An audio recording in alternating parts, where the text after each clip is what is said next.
Hey, hopefully you can hear me well enough. So, I've met a lot of people, hundreds of people doing my podcast over the years, and everybody has a place. I know this sounds corny. Everybody has a place in my heart.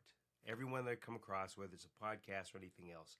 But there are people that I come across that I instantly feel a connection, and I don't know if they feel the connection with me, but this next guest that you're going to meet is Tommy Burke. He touched me. I mean, really touched my heart.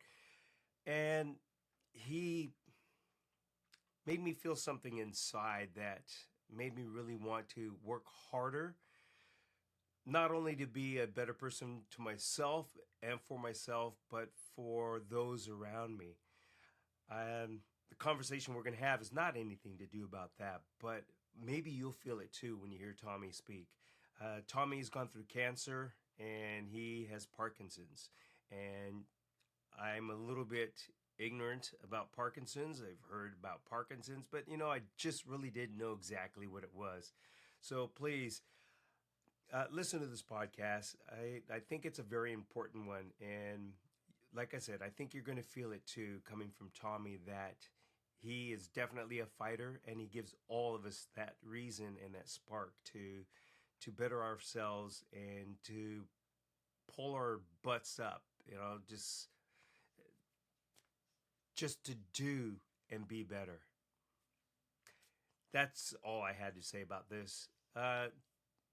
Thanks for watching. Thanks for listening. And please, if you're a pet owner, have your pet spayed or neutered. Let's get right to the story with Tommy. Oh, and one more thing. You can find Tommy at tommyburke.com. That's TOMMYBURKE.com. And his book is Not Just Sunglasses and Autographs. There you go. When I got cancer, I got my first big job with Jerry Bruckheimer. So I was working 70 hours a week, doing chemo at midnight. The 24-hour place in LA does chemo all the time. So I do chemo at midnight for 4 hours, get up and work the next day. When I got Parkinson's 20 years later, I remember talking to a neurologist saying, told him about my cancer. He goes, "Why do you want to go through this again?" A lot of people say you should keep working when you have Parkinson's. But, it's like, why go through this again? So I finally said, you know what? I'm done. I proved myself. I proved how tough I am. I don't need to go this way. So I wrote the book about 3 years ago. It's a great. I gotta admit, I had a great editor, Aaron Anderson. I mean, it's a great book. I'm not just saying it because I talk about all kinds of stuff. Guns were pointing at me, all kinds of stuff. Yeah.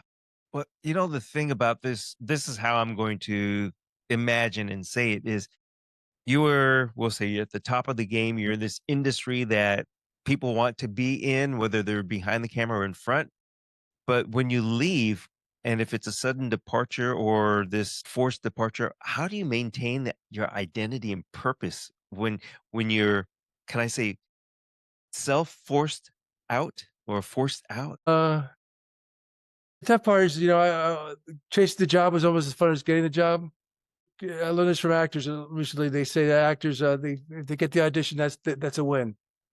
Mm-hmm. So I got the job. I missed the chasing. The book is actually writing the book was the easiest part. The marketing and getting interviews, that's the tough part.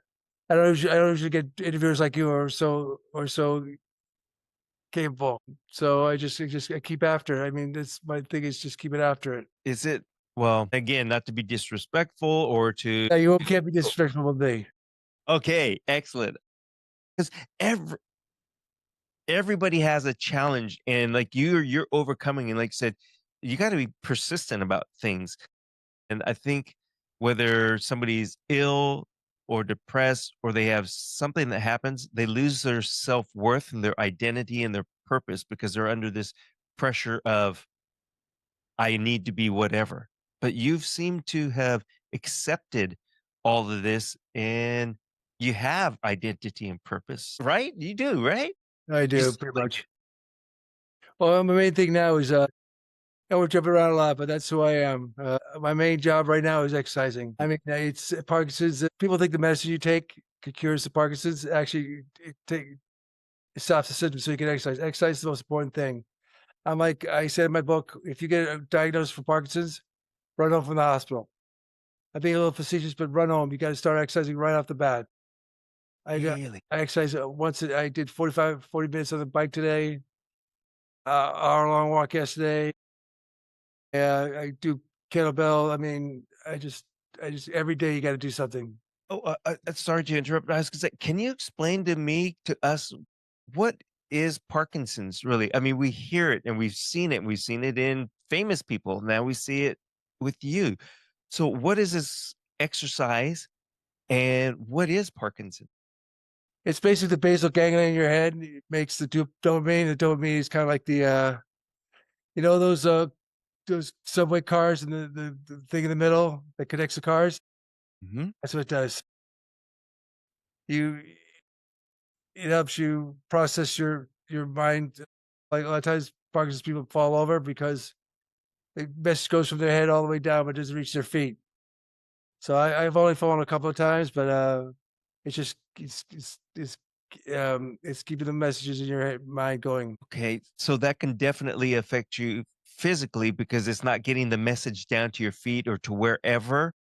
Yeah, I'm one of those bastards that most people hide Parkinson's. I wear a badge of courage. I say Parkinson's my pain. I'm gonna make it happen. And they're gonna find a cure one of these days, but I'm gonna keep at it.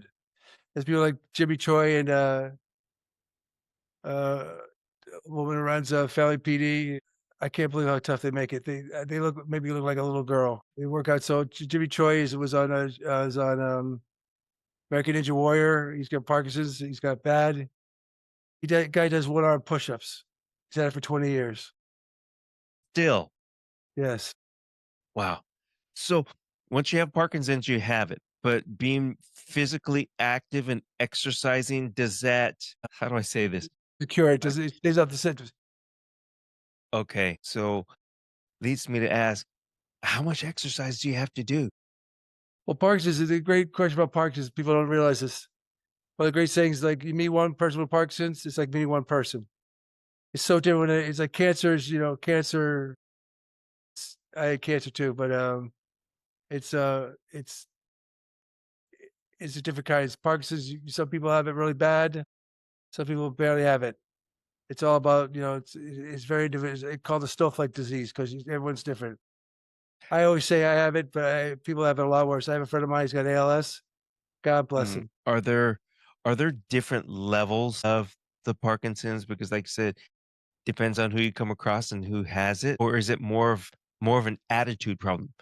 Problem meaning that you have such a great attitude that you seem, and I'm gonna people are gonna hate me for saying this, you seem perfectly normal, whatever normal is. That's one thing. I am not normal. I was never normal. As my doctor, my oncologist, my cancer doctor, I said to him when I went through all my chemo, I used to go to I used to walk into the oncologist's office, go, "Hey, Rosie," I'd call him by his last name. All the nurse was like, "Don't call him that." I'm like, why not? He's a guy.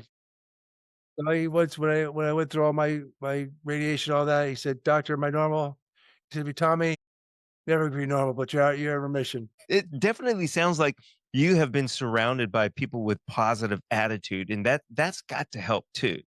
Well, it's actually not. I mean, people I think they're a little intimidated by me. I mean, one of my favorite expressions is a sports writer told a boxer. He said, "Ask boxer, do you have confidence in yourself?" Boxer said, "Yes. If I don't, who will?" I don't have a choice.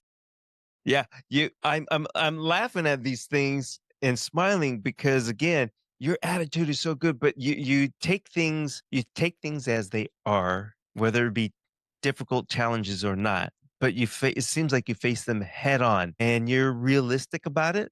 But you've got this great attitude. I have this, but what can I do? Yeah, right. And again, I keep wanting to excuse myself and say Don't sorry, worry sorry, about it. sorry. But you're right. I shouldn't. And I think that again, I'm just reaching. It seems like that a lot of people when they do that or start doing that. So if I'm you, I would be saying, stop doing that. Don't do that. Almost like don't treat me any different. I'm the same guy. I might have challenges doing certain things sometimes, but don't treat me any differently. Well, the average tree is, it's I don't have a choice. Hmm. I work out every day. I bust my ass. Yeah, yeah. Um, when you were writing your book, was that therapeutic for you as well? And once again, the book is called Not Just Sunglasses and Autographs, but was it somewhat therapeutic? I think I was getting a little antsy. I think I wanted to write the book. I had a friend of mine from Chicago, Aaron Anderson, who was a great editor. We just wrote every day, almost every day. That was great. I don't know. I don't remember if I thought of this, but a lot 50% of Parkinson's people get dementia.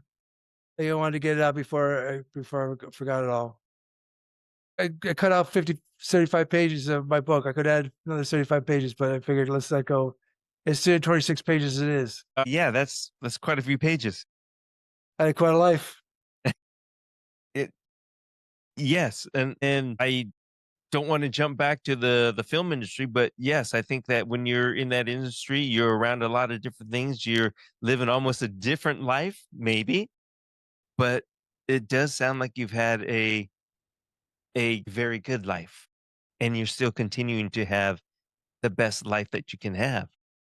Yes. My first job, I think it started with this when I was at Boston College. Fell in the film business. I got a job and a TV series, a small commercial company. I didn't go to a film school, so I didn't know what to do.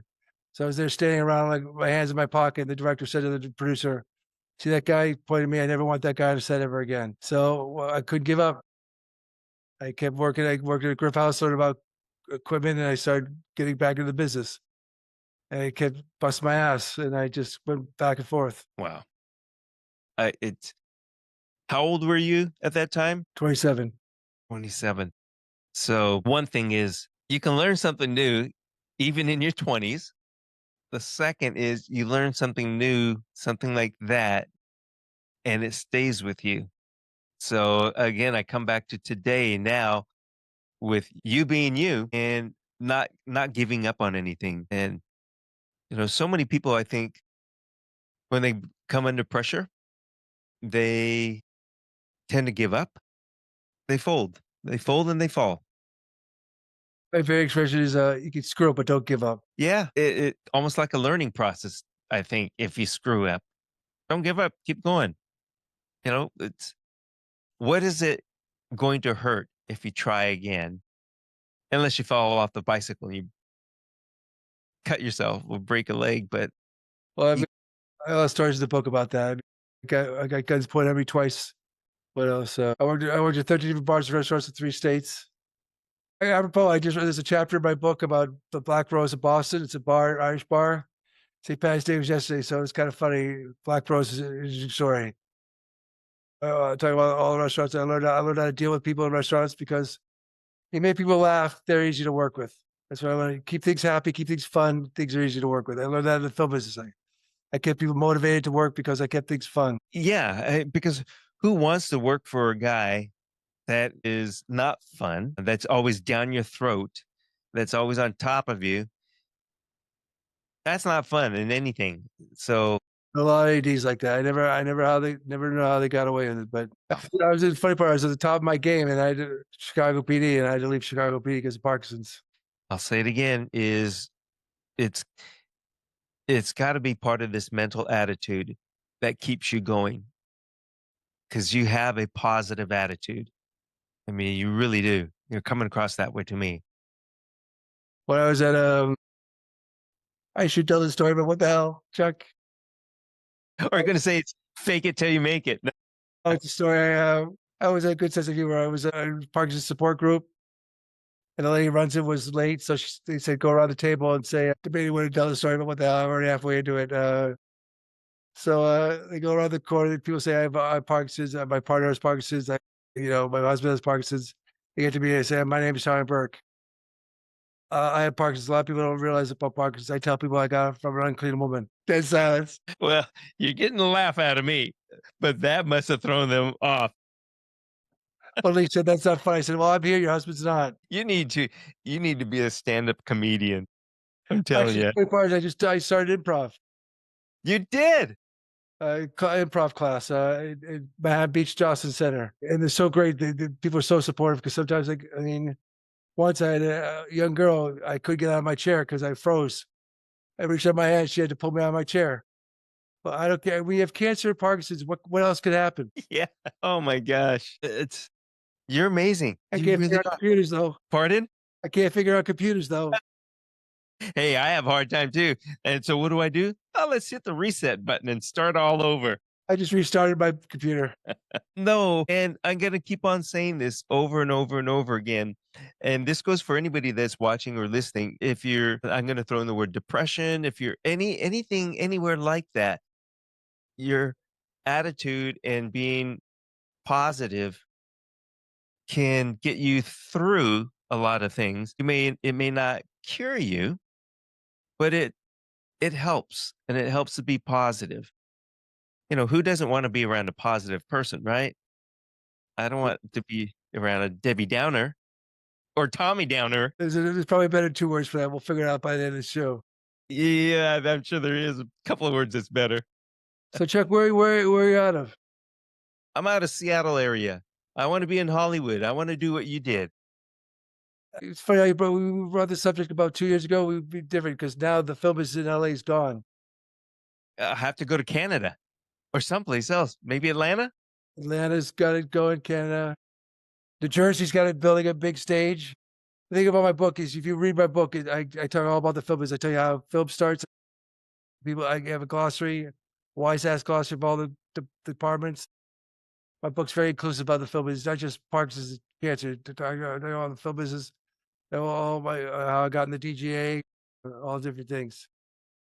Wow. You know, it's like I said, I've been so excited to just talk to you, listen to you about your experiences in film industry and how you've, you know, managed to be positive through all the difficult times that you've gone through your life. And it makes me laugh. It makes me feel good, not at the expense of you or others, but it makes me laugh and feel good because I realize no matter how bad I may have it or think I have it, there's always somebody else that may have it and they do have it worse.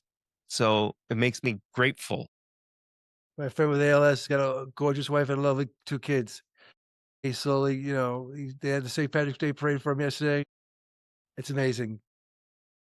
Mike Foster, he's battling with the same kind of bravado as I have. Does he have a good support group, family? And is he He had when he goes to the St. Patrick's Day parade in Hermosa Beach, he's got like Mhm. 100 people behind him, following him in the parade. Is his attitude is jovial and is upbeat as yours? Yes. Okay. Yeah. You can't say no, because if he listens and watch, he's gonna get Tommy, I am a happy guy. Well, it's tough. The reason I took a break, ALS is tough. Yeah. Parks is like ALS's little brother. Are they getting any closer to finding any type of cure for ALS or Parkinson's, or have they? Instagram and PD Families, the woman reports every day about Parkinson's she's going through. So if you want to learn about Parkinson's, talk to her. But they've been saying they found a cure for the last fight. That's what pisses me off. 2 things piss me off about Parkinson's. They say I do can get a bit of an attitude. Parkinson's. They say they find a cure every 5 years. They're going to find a cure in 5 years. They say it all the time. Also, they call Parkinson's Parky. I said, don't call it a go get a friendly name. It's a disease. There are people who have a lot worse than I do, fighting like hell, and they're old people sitting in their houses by themselves dealing with Parkinson's. Those people have Yeah. a lot worse than I do. I realize how good I have it.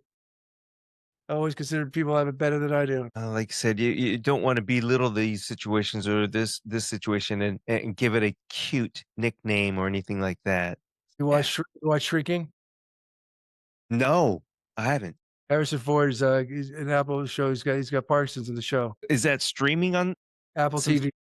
Okay. I will have. I'll look that up. In fact, Apple TV. let's see. Who can I get a passcode from? Sorry, I didn't say that. You are actually, honestly, you're the second person that has mentioned Shrinking in the past week, saying that it's really good. So I did not know what it was about. It was the other person had Parkinson's. No. They just brought it up, talking about you got to see a good show. That was it. That's good. They're as perfectly abnormal as one can be. Michael J. Fox is in Shrinking. Really? Yeah, he does the cameos. Okay. Well, I definitely can't watch it tonight. because I'm going to watch the 50th anniversary of Tommy. Not you, 50th anniversary. Tommy, the Rock. Well, that's pretty cool. What is that? Is that a TV show? Or what was it?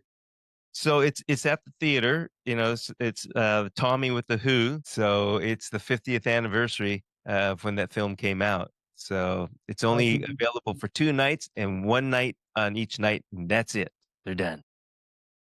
Well, Shrinky's, streaming, so you can see whatever you want. As long as I have Apple TV.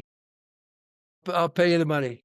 Give Tommy a kickback on that one, Apple. Say, So, do you have a website too? I mean, aside from your good book? question. It's a real easy website, TommyBurke.com. Yep. I have a whole gallery of pictures on it. All my pictures from all my film sets. I got Ben Affleck kissing me on the cheek. No. Yes. I got Christina Ricci on my shoulders. Wow. I'm coming down to Hollywood and we're going to walk the strip. You can point things out to me. That's where I got fired over there. That's where I got fired over there. Yeah. Fired over there. In my book, I got fired several times. Okay, I'll let you in on something. I'll tell you. I kind of know what that's like in the film industry. I used to do a little bit of. I was a talent runner. I was a PA. Yay, PA! Yeah. Oh.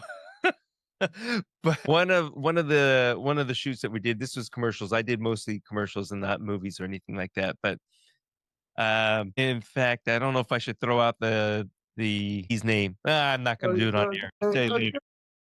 This was a long time ago for me. The producer had a tizzy and was gonna let the AD go.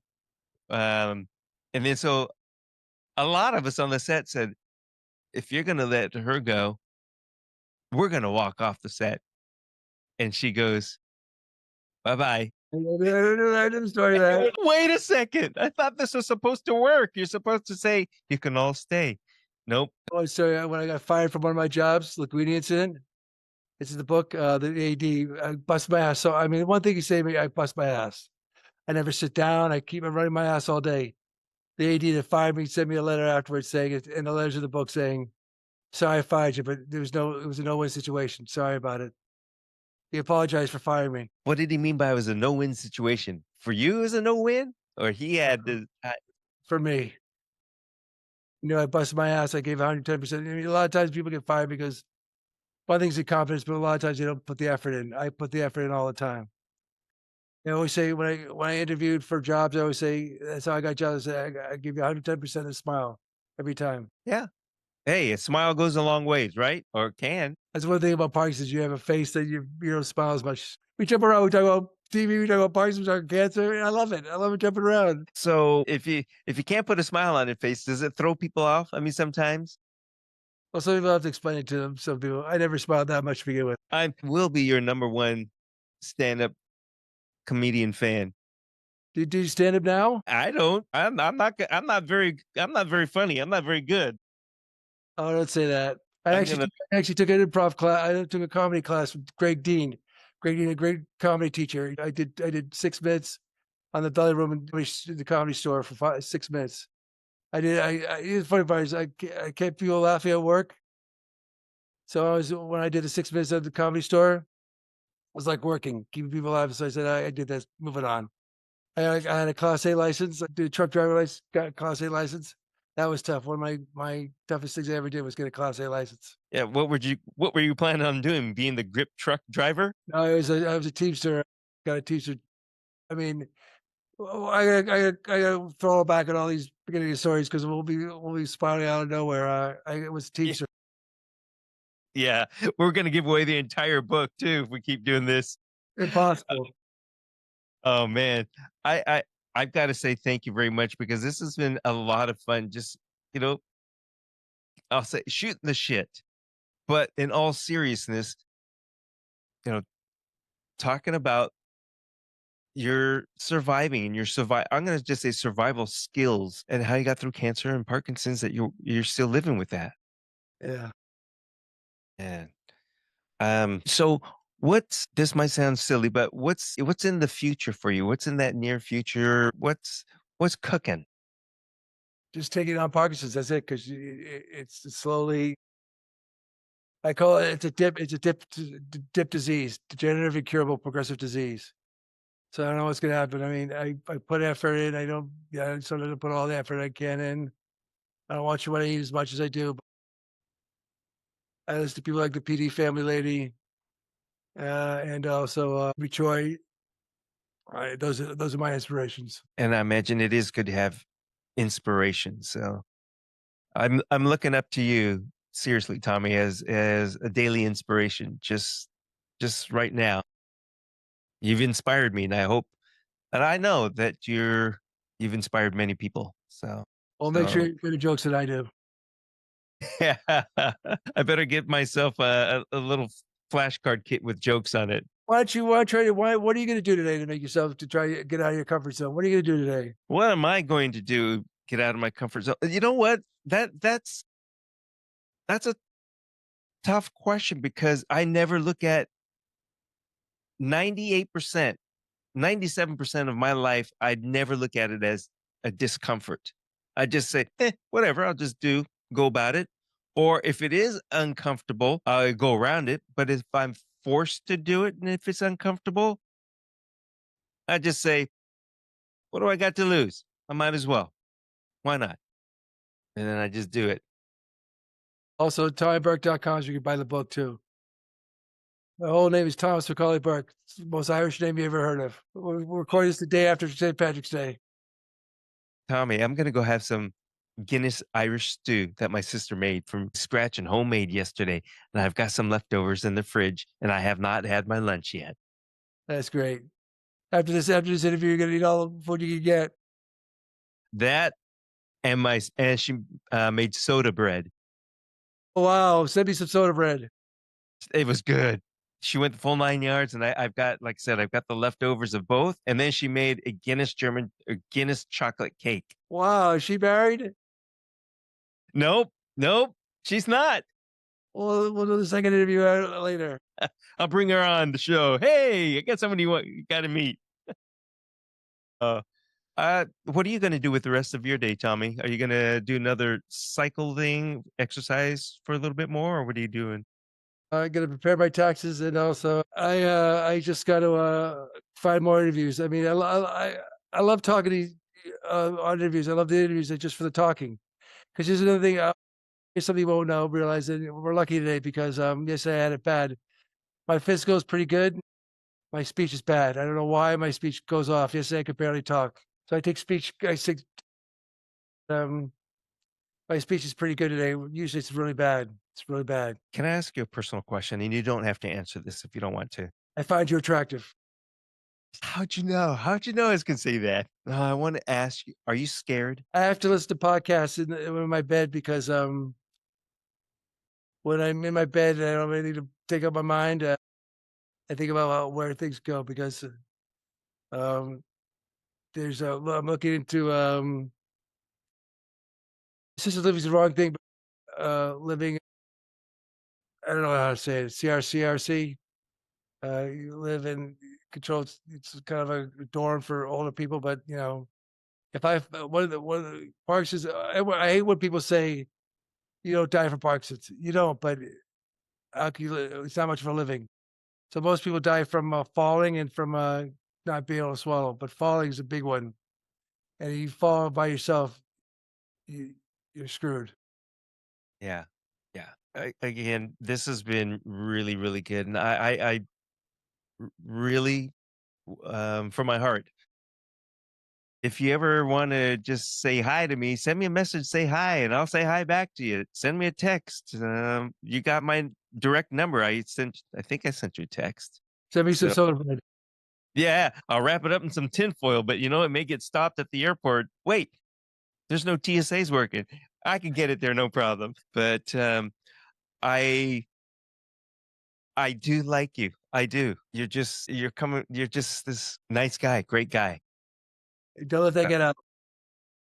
I wish I worked under you as your assistant AD. I used to treat my PAs great. In the book, I talk about how great PAs are. A lot of times, ADs, I would leave the set and let the AD take over for me because you got to learn how to do this sooner or later. So I leave the set and give the AD a chance, the AD below me to chance to run the set. I miss those days. Now I want to be a BTS, the behind the scenes photographer. I would love to do that. Do they do But that anymore? I, you know what? I don't know. I don't know. They probably don't have a BTS guy. They probably have just the regular stills guy probably shoots it all. Yeah. Things are changing in film. Things are changing. Pretty soon we're gonna just be able to do it at home. Who do you want to be the main actor? We've got some stored footage. Let me go ahead and jump in with AI and Well, you want so to do what? the AD stands with the director. First AD goes to the director. Here's the thing. So there's gonna be a director in one room, and there's gonna be the actors in another room or at home doing green screen. What is AD? Yeah. Well, They could be 1,000 miles apart. The director, the actors could be 1,000 miles apart. yeah. And it's kind of already, I mean, skipping the AI part, they're already sort of kind of doing that because you think about the Cameron, the water Right. world Avatar. avatar. Yes, thanks. Because you got all those little sensor dots on you, and you're just moving around, and somebody's directing you to do this, and then they just drop it into a make believe scene. I remember the movie 300. Yes, yes. I remember sitting in the theater watching it going, all I could say to myself was, the world is changing. The world is changing. When I saw that, I saw because they shot 95% in one room. I said, the world is changing. Yeah. And now how they're filming like the Mandalorian stuff where they've got the like a virtual wall behind them, not LEDs, some kind of virtual type of wall, and the camera and the picture actual move. So it just seems like the scenes can go on forever. That's just amazing. A lot of people say to me, twisted stories. So you're lucky film business what you did. I said, well, I'm not lucky to have a degenerative incurable progressive disease, but I mean, there are people losing their houses in LA. There are people losing their houses. Yeah. And what a bad time after the fires in Pasadena and everything all through there. Yeah. All they do is talk about horse racing. We've hit every subject there is. Hey, well, horse racing. No. Okay. Tommy, I know you've got other things you got to do. So I'll say thank you. And I am going to go have some of that Stu, Irish Guinness stew and the soda bread. And I also still have a little bit of the Guinness chocolate cake. that's great. Well, Chuck, it was a little tough getting this thing going, but we had a great time. We did. I really enjoyed listening to you talking about a lot of stuff, the important and then the not so important. But Tommy, if you do a stand-up show, let me know. Who knows? I might be in LA. That's too I much might work. Stand-up's too much work. do a sit-down comedy show. Well, again, thank you very much. This has been great. You're great. You're wonderful. Thanks, Chuck. I appreciate it.